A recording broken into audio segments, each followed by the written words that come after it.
추석 명절 잘 보내셨습니까? 네, 저는 많이 드셨고요. 송편은 많이 드셨습니까? 네, 아마 이렇게 배가 좀 더 나오신 분들은 전을 많이 드셔서 그렇습니다. 앞으로 그 기름 빼려면 조금 걸릴 것 같습니다. 저도 지금 많이 올라왔는데 걱정입니다. 이거 빼려면 또 1년 내내 열심히 또 빼야 될 것 같습니다. 하여간 풍성한 추석 명절 보내서 참 감사하고요. 다시 얼굴 뵙고 예배드리니 감사합니다. 오늘 예배를 통해서 또 하나님 만나는 역사가 있기를 축원합니다. 사랑하는 여러분, 여러분들은 어떻습니까? 우리가 예수를 믿고 주로 고백하면 모든 구원이 다 완성되고 그 더 이상 우리가 할 일이 없는 걸까요? 그렇게 우리의 구원의 완성은 일회적인가요? 어떻습니까? 어떤 이들에게는 그런 일들이 있습니다. 그것조차 감사한 경우가 있습니다만 우리 대부분의 성도들은 그렇지 않습니다. 한 번의 구원의 고백, 예수 그리스도를 주로 고백하고 믿으면 구원에 완성된 게 아니라 우리는 날마다 새롭게 거듭나기에 힘써야 되는 존재인 것입니다. 우리가 예수 그리스도를 믿고 영접했다는 뜻은 우리가 어린아이처럼 다시 태어났다는 뜻입니다. 그럼 어린아이가 지금 태어났습니다. 근데 이 아이가 자라지 않습니다. 그대로 그 모습 그대로 있다면 어찌 온전하게 사람 구실하겠습니까? 어린아이로 우리가 거듭났다면 몸이 자라고 마음도 자라고 생각도 자라서 결국엔 온전한 사람 구실을 해야 되는 것처럼 우리가 예수 그리스도를 시인하고 영접하여서 거듭난 새 사람이 되었다면 우리는 점점 더 성숙한 신앙으로 자라야 됩니다. 그리고 하나님께서 원하시는 거룩한 삶, 성화의 삶을 살아내야 되고 더 나아가서는 영적으로 사고하고 영적으로 행하는 영화의 삶을 살아야 한다는 것입니다. 그게 하나님께서 우리에게 원하시는 겁니다. 성숙해가 나가는 것, 더 자라나는 것. 그래서 오늘 바울 선생님은 우리에게 중요하게 권면하시죠. 12절에서 14절을 읽어봅니다. 내가 이미 얻었다 함도 아니요 온전히 이루었다 함도 아니라 오직 내가 그리스도 예수께 잡힌 바 된 그것을 잡으려고 달려가노라. 형제들아 나는 아직 내가 잡은 줄로 여기지 아니하고 오직 한 일 즉 뒤에 있는 것은 잊어버리고 앞에 있는 것을 잡으려고 표대를 향하여 그리스도 예수 안에서 하나님이 위에서 부르신 부름의 상을 위하여 달려가노라. 아멘. 바울은 오늘 말씀 속에 12절 끝부분에도 내가 달려간다라고 얘기하고 있고 14절 끝부분에도 내가 달려간다라고 그렇게 강조해서 얘기합니다. 바울이 이렇게 끝까지 애써야 될 만큼 이룬 것이 없는 사람입니까? 한번 돌아보십시오. 바울이 그렇게 이룬 것이 없는 사람입니까? 바울은 어떤 면에서 신앙적으로 또 세상적으로 충분히 이룬 사람입니다. 신앙적으로만 얘기하자면 그는 이방의 사도 아닙니까? 얼마나 많은 교회들을 개척했습니까? 수많은 교회에서 그를 누구로 바라봅니까? 참된 스승으로 바라봅니다. 물론 예수님이 참된 스승이지만 사도 바울을 통해서 예수 그리스도를 배우니 사람들은 바울을 통해서 영적인 면을 충족시킵니다. 그래서 그는 뛰어난 지도자요, 뛰어난 설교가요, 뛰어난 교회 설립자였습니다. 위대한 사도였습니다. 많은 이들이 그를 존경하고 그를 귀감 삼아서 신앙생활하니 그가 얼마나 이룬 것이 많겠습니까? 그래서 바울이 사실은 이렇게 얘기해도 하나도 속되지 않은 것이 고린도전서 4장 16절에 보면 이렇게 말씀하셨죠. 그러므로 내가 너희에게 권하노니 너희는 뭐하라고요? 너희는 나를 본받는 자가 되라 그럽니다. 고린도전서 11장 1절에도 보시면 이렇게 됩니다. 한번 읽어봅시다. 내가 그리스도를 본받는 자가 된 것 같이 너희는 나를 본받는 자가 되라. 아멘. 바울은 두 번이나 연극 후 얘기하기를 나를 본받는 자가 되라라고 얘기할 만큼 자기의 신앙적인 성숙이 높은 경지에 이르러 있다는 것을 얘기합니다. 그만큼 영적인 지도자요 스승이었습니다. 충분히 다 이룬 사람처럼 보여지지 않습니까? 그런데 바울이 신앙적으로만 이렇게 성숙했느냐? 또 그것도 아닙니다. 세상적으로 봐도 그가 이룬 것은 참 많습니다. 오늘 본 말씀 보시면 4절부터는 사실은 바울이 자기의 육신의 자랑거리를 열거하지요. 그런데 바울은 사실 자기의 육신의 자랑을 하고 싶은 마음이 틀끝 마음도 없는 사람입니다. 주어도 그런 마음이 없습니다만 사람들이 워낙 세상적인 육적인 것을 드러내면서 그리스도의 복음을 회방하기 때문에 바울은 자기를 변정하기 위해서 자기 자랑거리를 부득불 쓸 수밖에 없었습니다. 그런 심정이 어디에 나타나냐면 고린도후서 11장에 가면 아주 두드러지게 나타나는데 거기에 이렇게 얘기합니다. 그들이 히브리인이냐? 나도 그러하며 그들이 이스라엘인이냐? 나도 그러하며 그들이 아브라함의 후손이냐? 나도 그러하며 그들이 하나님의 일꾼이냐? 내가 정신없는 말을 하거니와 나는 더욱 그러하도다. 그렇게 강변해서 얘기합니다. 왜냐하면 이게 복음에 변증하는 마음입니다. 사람들이 유대주의자들이 바울을 공격할 때 자꾸 자기들의 유대주의를 내세우고 이스라엘됨을 내세우고 히브리인 중에 히브리라는 걸 내세울 때 바울이 그걸 변증하면서 자기를 얘기하죠. 내가 히브리인 중에 히브리인이다. 너희가 그리스도인이면 나도 그리스도인이다. 너희가 이스라엘 사람이면 나도 이스라엘 사람이다. 너희가 주장하듯이 너희가 하나님의 일꾼이라면 나는 정신없는 말을 하거니와 내가 더욱 그런 사람이다. 그렇게 자기를 강변해서 얘기하는 걸 봅니다. 그런 연장선에서 오늘 사도 바울은 4절부터 자기 자랑거리를 부득불 얘기하죠. 그런데 굉장한 내용입니다. 8일 만에 할례받았고 순수한 유대인의 혈통으로서 이스라엘 족속이요 히브리 민족이요 그 중에서도 베냐민 지파라고 얘기합니다. 이건 자기의 순수한 신앙 혈통을 얘기합니다. 왜냐하면 베냐민 지파라 그러면 이스라엘의 초대 왕이 어디서 나왔습니까? 베냐민 지파에서 나왔습니다. 사울왕이 베냐민 지파죠. 거기에다가 남북이 분열될 때에 남유다 왕국에 남았던 이스라엘 지파는 단 2지파였습니다. 어느 지파입니까? 유다 지파와 베냐민 지파입니다. 나머지 10개 지파는 모두 북이스라엘에 포함돼서 혼혈이 일어났고 거기서 아수르에게 정복당하면서 신앙적인 순수함, 전통, 혈통을 잃어버렸습니다. 그런데 오직 유다 지파와 베냐민 지파만 그렇게 순수한 신앙의 혈통을 유지했던 거죠. 그러니까 바울은 그것을 강변해서 얘기하는 겁니다. 내가 그 베냐민 지파라는 것입니다. 율법으로 얘기하자면 바리새파입니다. 하나님의 율법을 너무 잘 지켰고 그걸 얘기하기를 학문으로 얘기하면 당대의 석학인 가말리엘 문화에 있었습니다. 게다가 바울은 태생으로부터 로마 시민권자였습니다. 그리고 그가 가장 두드러진 그의 업적을 얘기하자면 그는 산헤드린 공예원이었습니다. 요즘 말로 하면 뭐가 될까요? 젊은 나이에 국회의원이 됐다는 뜻입니다. 나라를 다스리는 일에 그 일에 간섭하는 산헤드린 공예원이 되어 있었으니 그가 도대체 이루지 못한 게 뭐가 있었습니까? 굉장한 성취를 이룬 사람이죠. 그런데 바울도 그런 것들을 뭐라 불렀습니까? 사실은 배설물, 우리말로 하면 허접 쓰레기라고 했습니다. 아무것도 아닌 것처럼 고백했던 그 바울의 마음을 생각해 볼 때에 하여튼 세상적으로나 신앙적으로나 바울은 모든 것을 다 이룬 사람처럼 보여지는데 오늘 말씀 속에 바울은 그럼에도 불구하고 얘기하기를 내가 다 이루었다함도 아니요 온전히 이루었다함도 아니라 내가 아직도 뭐하고 있다고요? 달려가고 있다라고 얘기합니다. 그것도 2번이나 강조해서 내가 달려간다 얘기할 때에 오늘 바울이 고백하는 달려간다는 말 속에는 헬라어적 의미가 하나 포함되어 있는데 뭐냐 하면 핍박한다는 말이 포함되어 있습니다. 이 핍박한다는 말이 무슨 뜻인지 아십니까? 사냥개가 사냥물을 쫙 쫓아가는데 그저 쫓아갑니까? 정신없이 쫓아갑니까? 아니요. 목표물을 가지고 혹시나 놓칠까봐 그저 집중해서 쫓아가는 집요하게 쫓는 모습이 바로 오늘 말씀 속에 달려간다는 말의 원어적 의미입니다. 우리가 TV를 보면 동물의 왕국 있지 않습니까? 치타가 사냥물을 막 쫓아갈 때 정신없이 쫓아가죠. 오직 그것만 보고 쫓아가죠. 혹시나 놓칠까봐 최선을 다해서 뛰어가는 모습이 바로 치타의 모습인데 바로 이 모습이 핍박한다는 말입니다.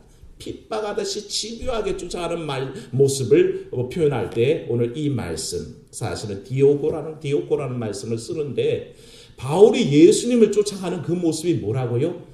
핍박하듯이 쫓아간다는 것입니다. 혹시나 놓치면 어떡할까? 혹시나 내가 예수님을 잃어버리면 어떡할까 하는 마음으로 열심히 쫓아가고 있다라고 자기를 고백합니다.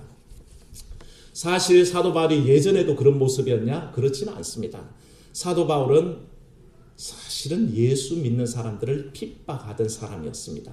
그 핍박과 오늘 달려가노라 할 때 이 핍박한다는 말은 같은 의미입니다. 같은 말인데도 의미는 전혀 다릅니다. 예전에 예수 믿는 사람을 핍박할 때는 혈기 등등하여서 기세가 등등하여서 잡아 죽이러 쫓아다녔습니다. 여러분 중에 혹시 사람 죽여본 분 계신가요? 사람이 누군가를 죽일 만큼 그렇게 집요하게 그 일을 했다면 그 사람은 대단한 사람입니다. 사람 죽일 만큼 그렇게 그 일에 열중했다는 뜻인데, 바울이 예수 믿는 사람 핍박할 때 그런 열정을 가졌다는 것입니다. 사람 잡아 죽일 만큼 열정이 있었습니다. 많은 이들이 스데반 집사님을 돌로 칠 때에 그 앞에 사람들이 겉옷을 벗어다 놓습니다. 그것은 공정이라는 뜻입니다. 내가 이 일에 대해서 너희 모두가 무죄하다는 것을 증명하는 사람. 그래서 사실은 스데반 집사님을 돌로 치는데 주동자가 누굽니까? 돌 들고 있는 사람들이 아니라 바로 바울이 주동자라는 뜻입니다. 그가 그 일을 주관하고 있다는 뜻입니다. 그래서 사람들이 다 겉옷을 그 바울 앞에 벗어놓고 돌로 치는 거죠. 그래서 사실은 살인자가 바울입니다. 대제사장에게 예수 믿는 사람 잡아 죽일 권세를 얻어가지고 설기등등해서 쫓아다닐 그 권리, 그 열정, 그 집요함, 그것이 핍박이라는 것입니다. 이 핍박하는 마음이 언제 꺾입니까? 다메섹 도상에 또 예수 믿는 사람 잡으려고 가던 그 다메섹 도상에서 강한 빛이 그를 사로잡습니다. 그것은 사실은 굉장한 은혜의 빛이요, 의의 빛이요, 그리스도의 빛이요, 생명의 빛이었습니다. 그 빛이 내려쬐자 바울은 자기의 삶이 꼬꾸라집니다. 그전까지는 율법의 의의가 제일인 줄 알았고 자기 살아오는 삶의 방식이 제일인 줄 알았는데 성령의 그 빛이 꽉 내려쬐고 보니 그게 아니라는 것을 알게 됐습니다.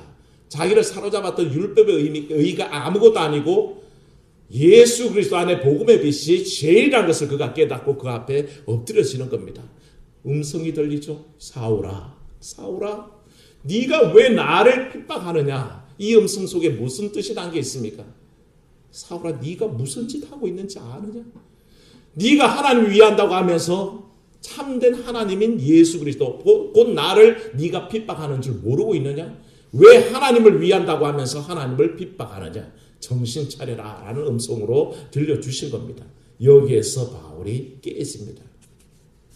그리고 이제는 예수 믿는 사람들 잡아다니면서 그 핍박하던 그 모습, 그 집요함을 가지고 이제는 예수 그리스도를 쫓아가는데 핍박하듯이 그렇게 쫓아간다는 것입니다. 말은 같은데 전혀 다른 의미죠. 핍박하러 다니는 그 모습 그대로 이제는 예수 그리스도를 핍박하듯이 그렇게 쫓아가는, 놓칠까봐 애쓰는 그 모습이 나타난다는 것입니다.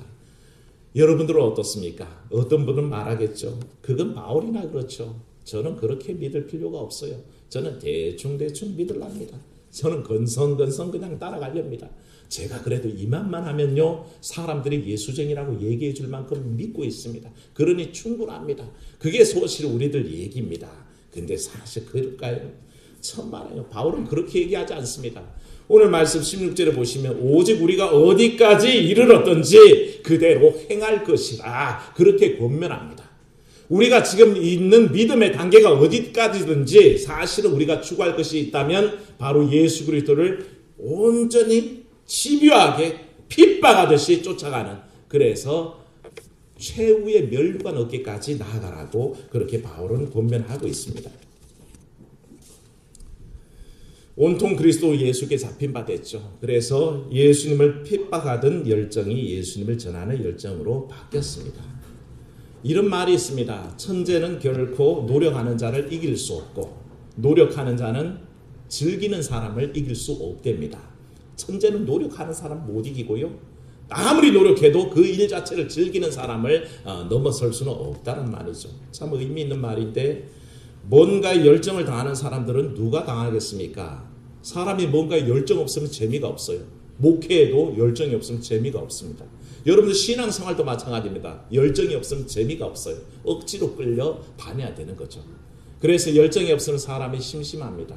심심하면 어떻게 되죠? 심심하면 죽습니다. 심심해서 죽겠다는 말이 그 말입니다.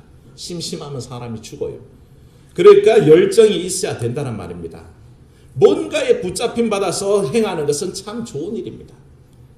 여기 결혼 안 하신 분들, 웬 총각이 나를 그냥 붙잡으려고 애쓰는 사람 행복합니다. 난 당신 아니면 안 돼. 나랑 결혼해 주세요. 그러고 쫓아오면 얼마나 신나고 좋은 일입니까? 근데 쫓아오는 사람 없으면 좀 찝찝하죠. 그런데 붙잡혀도 제대로 된 거에 또 붙잡혀야 됩니다. 괜히 뒷골목에 어떤 이상한 사람한테 붙잡히면 돈이나 뺏기죠. 좋은 것에 붙잡히는데 사랑하는 여러분, 예수 그리스도께 붙잡힌 바 된 것이 가장 귀한 것을 믿으시기를 축원합니다. 예수께 붙잡힌 받아야 됩니다. 예수님 우리를 붙들고 가야 됩니다. 그게 가장 행복한 일입니다.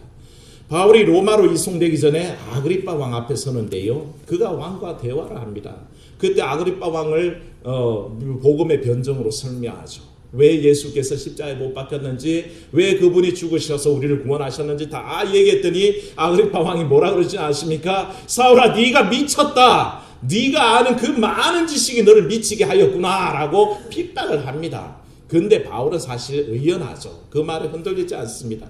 사도행전 26장 29절에 바울이 이렇게 말합니다. 한번 읽습니다. 바울이 이르되 말이 적으나 많으나 당신뿐만 아니라 오늘 내 말을 듣는 모든 사람도 다 이렇게 결박된 것 외에는 나와 같이 되기를 하나님께 원하나이다 하니라. 아멘. 믿으십니까? 바울은 지금 얘기합니다. 내가 이렇게 포박당한 거, 체포되어 있는 거, 이런 모습 빼고는 모두 나처럼 되기를 원합니다. 이 말은 자신감의 선포입니다.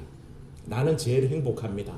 왕이시여, 그 높은 보좌에 앉아있지만 당신보다는 내가 행복합니다. 그래서 아그리빠 왕이여, 당신도 나처럼 돼야 됩니다 라는 뜻이 그 속에 내포되어 있습니다. 사람들은 흔히 왕처럼 모든 것을 다 가지면 행복하다고 생각하죠. 우리도 그렇게 생각했습니다.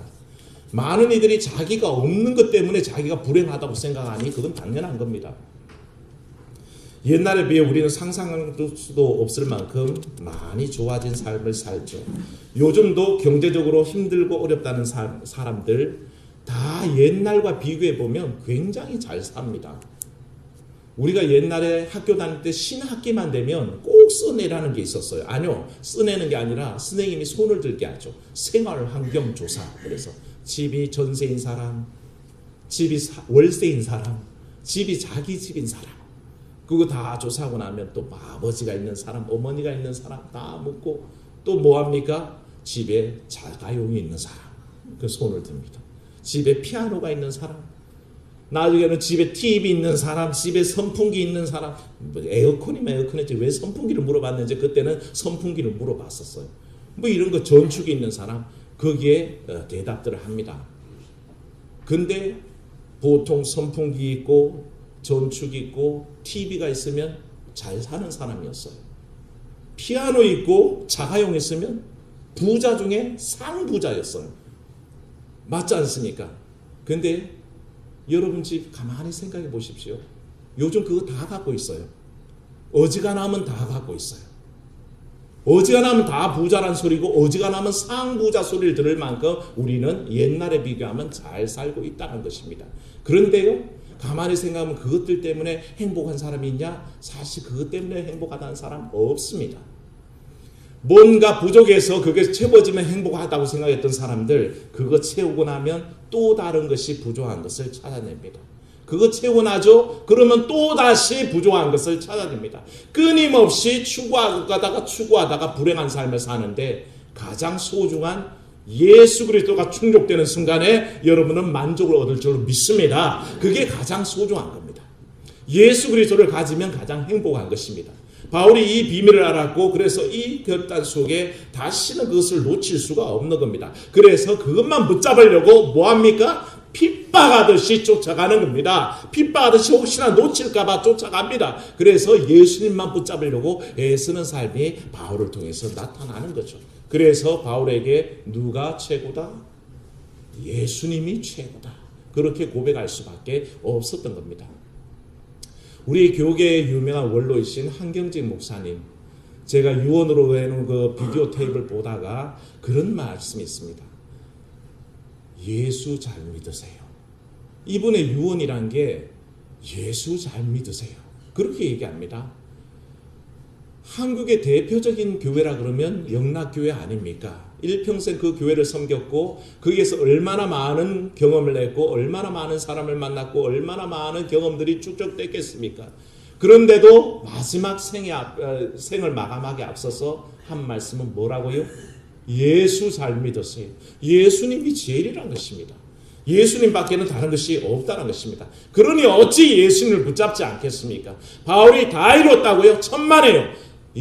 바울은 끝 끝까지 예수님 놓칠까봐 집요하게 핍박하듯이 예수님을 쫓아가면서 여전히 그 도상에 서 있다고 하는 것입니다. 그런 열정이 필요합니다. 사랑하는 여러분, 예수님 건성건성 믿지 마시고 그런 집요함과 그런 온전한 열정을 가지고 믿으시기를 축원합니다. 그게 믿음의 비결입니다.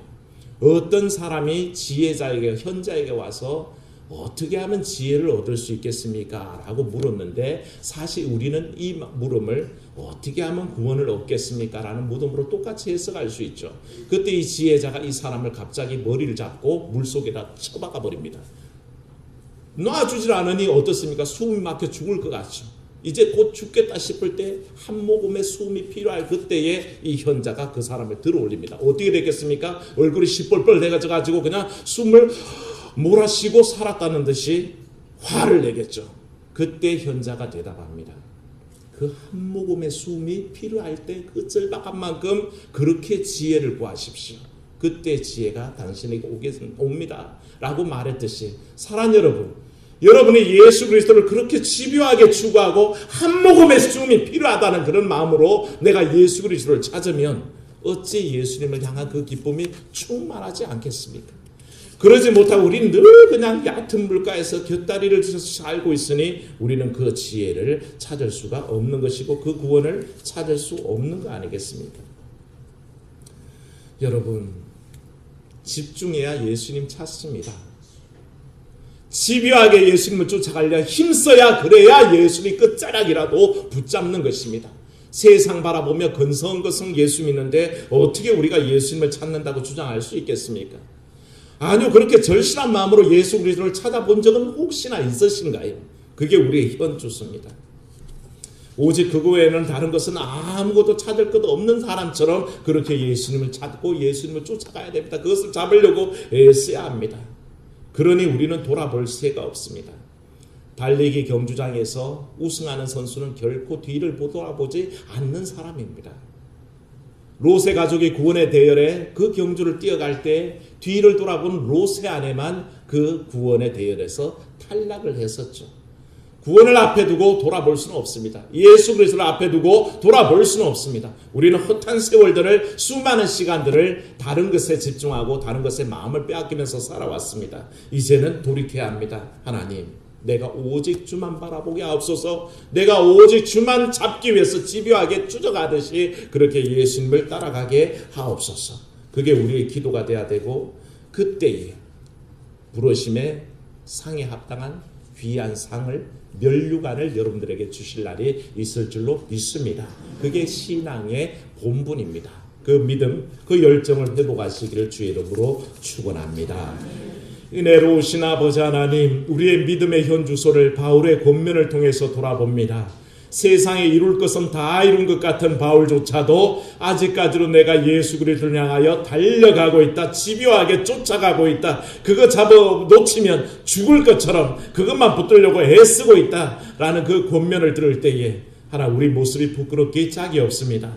하나님, 우리는 예수님의 생명이라고 여기지 않고 그저 액세서리처럼 장식품처럼 여기고 건성건성 대충대충 믿고 있지 않은지 두렵습니다. 하나님, 이 시간에 믿음의 결단 새롭게 하게 하셔서 오직 예수님 아니면 안 되겠습니다. 예수님만이 우리의 행복을 채워주십니다. 그 무엇이 나를 채워가더라도 그것은 만족을 주지 않습니다. 오직 예수님만이 참 만족이요 나의 전부인 것을 고백하는 믿음의 사람들로 다시 결단하는 귀한 시간 되게 주여 도와주시옵소서. 그래야 아버지 신앙의 아버지 초기 단계에 머물러 있지 않고 아버지 거룩한 성화의 삶을 살아내고 영적인 삶을 살아내는 영화의 삶으로 들어가는 귀한 성도들 다 되게 축복하여 주시옵소서. 주 예수님 이름으로 기도하옵나이다.